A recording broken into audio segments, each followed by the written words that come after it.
look, this remote area that I'm looking at right now, Mm-hmm. uh, I guess I'm just a little bit suspect of how the pressure is reaching this area, if it's being somehow obstructed somewhere, and how I can find that out. So I have run, color pipes where I run the pressure, and I mean, it gives you a clear enough screen. Everything is, running there pretty good. I had one little hiccup on the bottom left corner of the at the end of this grid here, where for some reason the last portion of the pipe was not having any pressure run through it.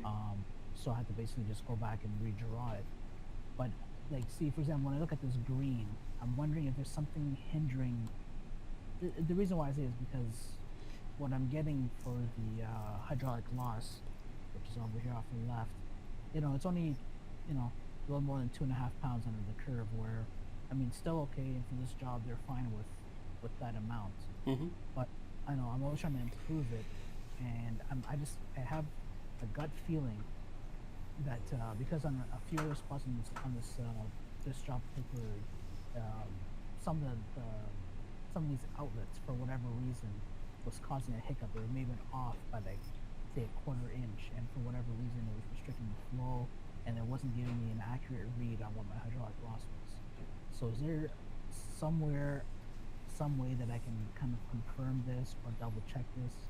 I mean, I've come to the realization, not the realization, I guess you say, I just come to accept the fact that, you know, there could be a problem here, but for some reason I'm doing something wrong where it's not picking it up. So I'm just wondering if there's a way I can do that. So, in my experience, and it happens, man. Like it happens a lot. I can't tell you how many times I've run a calculation and it doesn't look right, and I'm like, "What in the heck is going on? What did I do? Why is this not Yeah, working right?" because Um, I look at this ESFR and it's like 28 pounds under the curve. It's the same system, and I look at this one and these are 14K heads, only 5 heads, and it's like 2 pounds. I would have figured I would have had a little bit better number over here, and I'm looking at the colors and I'm like, I don't know. I was scratching, tearing my hair out the other day trying to figure it out, and I was like, you know what, this I taking too gotcha. long. So what I like to do, and unfortunately, the color pipes by function, really, there's only one, maybe two that I ever use. One is if my calcs aren't working, I'll color pipes by ability to flow Yep. to verify, where I'm getting a blockage, like where the program is preventing flow. And the other is I'll color by flow, just to verify that I'm getting flow through all of the appropriate piping network as I expect. I almost never use any other color pipes by, because it's kind of vague. Even the pressure, the coloration. So basically, green says, okay, this is where you've got the least amount of pressure in your system. Yellow is where you get a little bit more, and red is where you have the most pressure. And so the expectation would be, well, I've got the most pressure at my riser. I've got the least pressure at my discharging heads. As we work back hydraulically, pressure builds. So it's not really necessarily a good, accurate way to analyze or evaluate what's happening within your system. So Mm. the approach that I've taken the majority of the time when I'm designing a system and my calcs look off and they look weird, is I preview, just like I was doing with Justin. I preview the analysis report and I trace it back and I start looking at things that could be red flags. Verify that my C values are correct. I'll take a look at my pressure loss column from friction. Wherever I've got a row that has really high pressure loss from friction, that's a red flag. Then I go and analyze that area.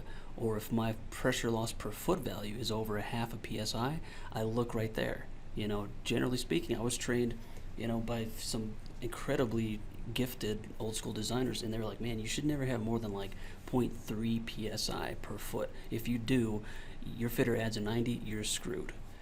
Right. So these are kind of things that, and unfortunately, there's not really a quick way, to take an overall view within the drawing model space, to determine what's going on.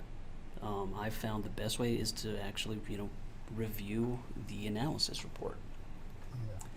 Yeah.